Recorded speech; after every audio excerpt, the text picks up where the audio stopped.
Hello, everyone. My name is Brett Roberg, and I currently work in the Fisheries Division within the Nebraska Game and Parks Commission. And today I'll be sharing my talk titled Beyond the Banks of Nebraska's Coolwater Streams to kind of provide you a little insight on, we have gone beyond a little bit of the traditional approaches and focusing just strictly on some of the in-stream habitat or a specific fish species, rather taking a more comprehensive and landscape approach for some of our techniques and demonstration projects. But before I get started, I want to first recognize and applaud Sarah, Colleen, and Melissa, and many others involved with the Nebraska Legacy Program for keeping this meeting alive in the current times. Secondly, I also want to acknowledge many of the personnel that have been involved with our Coolwater Stream program since it first became implemented. And majority of the accomplishments that I am humbled to talk about today simply falls on the shoulders of many of those passionate people and strong working relationships. Before I get started, I first want to highlight some of the things I'm hoping to discuss with many of you in the next several minutes, starting with what are considered coolwater streams and why are they important to Nebraska. Secondly, since the implementation of this program, what accomplishments have we conducted through the use of demonstration projects? And then take more of a fine-tune approach and look specifically at our project at Dry Spotted Tail Creek. From there, we kind of foreshadow of where our group may be headed next, and then kind of bring everything full circle on how all this work applies to the Nebraska Legacy Program. Now, coolwater streams are defined by their stream biota and their thermal properties. Many of these streams rarely exceed 77 degrees Fahrenheit and support a wide range of important aquatic and terrestrial species. Pictured in this map here, coolwater streams are indicated by the green and blue lines. The difference between the two is blue has been shown to be capable of supporting reproductive potential of salmonids. But nonetheless, these coolwater streams are important because they only account for less than 25% of all flowing waters in the state. Beginning in 2015, our agency and project partners instituted a coolwater stream management plan, pictured here on the right. This management plan was developed with a series of goals in mind. One of the primary goals was to develop demonstration projects to better educate our agency and other constituents on how to better preserve and protect these unique resources. Once we had a goal in mind, it is important to find funding to begin demonstrating some of our approaches. Since putting together this management plan, the Nebraska Environmental Trust has been very generous in awarding 3 funding sources to create demonstration projects to conserve these coolwater streams. Just to highlight one quick point, this area that we have highlighted here are all the areas that we have eligible funds for to conduct work on coolwater streams. This particular project was a grant specific for a particular project, which I will talk a little bit more in detail in a little bit. But for any of you that are working on the landscapes that falls within this realm, please feel free to contact us if you know of anybody or have some ideas in mind for some demonstration project purposes. Now, again, since the implementation of this program, we've conducted a series of projects throughout much of the north central and northwestern part of the state. Again, our approaches were tailored around focusing our efforts on both public and private lands, as well as looking at native fish and sport fish as well. Throughout this course of time, this is a very conservative estimate, but we've conducted over 13 projects worth $1.3 million. And it's steadily growing day by day.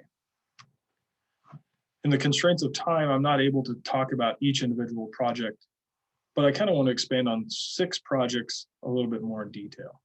When we first began this implementation program, there was a lot of people that weren't really sure on how to tackle or how to conserve these resources. And over time, we have a better understanding and more institutional knowledge on how to address limiting factors across the landscape. At this particular project, we have now gained a better understanding of how to incorporate or how to articulate in-stream habitat structures for the benefit of sport fish and native fish, as well as showing strong appreciation for having good floodplain access. And I'd like to mention one thing: these areas shown here are actually on the same property. This property so happens to be on Pine Glen Wildlife Management Area located on Long Pine Creek. Shortly after we constructed these in-stream habitat features, we were met with back-to-back flooding events. And during that time, water was able to kind of extend clear back into here, minimizing any truncated flows that may have impacted some of our in-stream habitat features.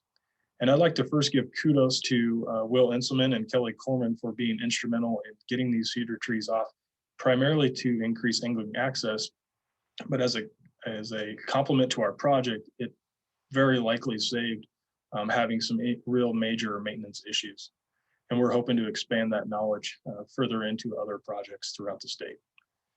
With some of the revolving concerns with connectivity and barriers, some of our partner staff have been very interested in incorporating additional fish ladders to improve connectivity for headwater fish species in the events of flooding and desiccation. And so here's just a quick snapshot of one that was recently installed on a stream within north central Nebraska. Also, we've shown how we can demonstrate that we have now the knowledge on how to take a stream within an incised channel and put it back into a floodplain that mimics the natural hydrology and harmonics within a particular region. And I will talk a little bit about that more in greater detail in just a second. Now, with the revolving concerns with wildfires followed by torrential flooding, we had a project located in far western Sioux County. This one is actually located on South Belly Creek, where we had wildfires that occurred in 2012, followed by a torrential flooding that took all of the fallen debris and accumulated into the bottom of this canyon, which so happened to be where the stream ran through. There was a lot of concerns on the stream impacting downstream landowners that tried rerouting some of these major log jams, and followed by compromising of bed form diversity or pool and riffle habitats that are very sought after for some of our salmon species. Next, we've shown how important healthy vegetation is on maintaining not only channel geometry and reducing some of the pollutants that may have run off on the landscape, but also how we can reduce or minimize the amount of lateral erosion from impacting critical fish found in downstream areas as well. But again, in the constraints of time, I kind of want to just expand on this project a little bit more in detail. Dry Spotted Toe Creek is located in Mitchell in Scottsbluff County. And somewhere around the 1950s, the stream was channelized to improve drainage efficiency into the North Platte River and later into Lake McConaughey. Over the course of several years, the stream became incised and degraded its in-stream habitat. Subsequently following, a lot of the wetland habitats found in this area here became dewatered as well. And so shortly after implementing our cool water stream management plan, we were approached by several nonprofit organizations to see if our agency would be willing or supporting them to enhance or restore this public property. And so we first kicked off a meeting in Scottsbluff and just kind of hash out what our goals and objectives really are across multiple different agencies. As one would expect, there's a lot of voices in the room, and weighing those goals and objectives is certainly important. So after going through a very detailed matrix, we came to the conclusion of these four project objectives that we were all seeking to have. Starting with restoring appropriate stream channel dimension, pattern, and profile, meaning that we want to mimic the harmonics of the stream as it relates to the hydrology within the watershed. So we have mimicking sinuosity, pool depths, pool-to-pool spacings, so on and so forth. Next, we wanted to restore floodplain connectivity. With that, we also want to incorporate or enhance cool water stream fisheries and wetland habitats, as well as providing additional angling access. So once we had some goals in mind, our engineers provided us with a series of options that we could choose from, that we could weigh on how that best aligns with our targeted goals and objectives. Again, after going through a detailed matrix, we came to the conclusion that this particular option was most suitable for our needs. This particular approach is called a priority 1 restoration, meaning that we're going to take the stream out of the incised ditch and put it back to a new floodplain that has proper harmonics for floodplain access as well as sediment transport. Now, kind of going beyond traditional approaches of simply focusing on just one specific species, our group recognized the importance of also taking in other considerations such as the physical, chemical, geomorphology, hydraulics, and hydrology that influences the biological species that we are seeking to enhance. And so after going through a multitude of modeling and assessments, our engineers put together what's called a watershed response factor. This watershed response factor to look into things like drainage area, precipitation, soils, and also hydrology. Now, for those that are unfamiliar with how streams work and flow in western Nebraska, many of these streams within the upper Platte River Basin are solely reliant on canal seepage loss to maintain the perennial status of these streams. And so in the current era of improving water balance and water efficiencies, we certainly wanted to recognize or address, what are the consequences if, these things were to happen on dry spotted tail creek. And so we finally come to the conclusion that this is the most suitable action for our needs. And I apologize, it's a little bit busy, but I just want to kind of walk you through a little bit on what our targeted objectives were. So we first wanted to add increased angling access to the stream provided with additional in-stream habitat structures. We then wanted to put this stream back in a new floodplain and incorporate added pool depths and riffle habitat complexes, as well as putting together a fish barrier that prevented invasive species from moving up in this drainage, as well as incorporating these oxbow features for wetland and plains top minnow habitat. Kind of looking at that watershed response factor, we also shown the importance of having what's called a multi-stage channel so that it can account for wide ranging of flows. And this is Joe Spooner here, just kind of picturing what the low flow, inner berm, and bank full heights look like and how that relates to velocities within this particular stream. Here's just a short video illustrating kind of phase one of our project. And we are actually in the process of conducting phase two as we speak.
So as I mentioned, we're in the process currently of completing phase 2, which will redirect all this water down the new stream channel.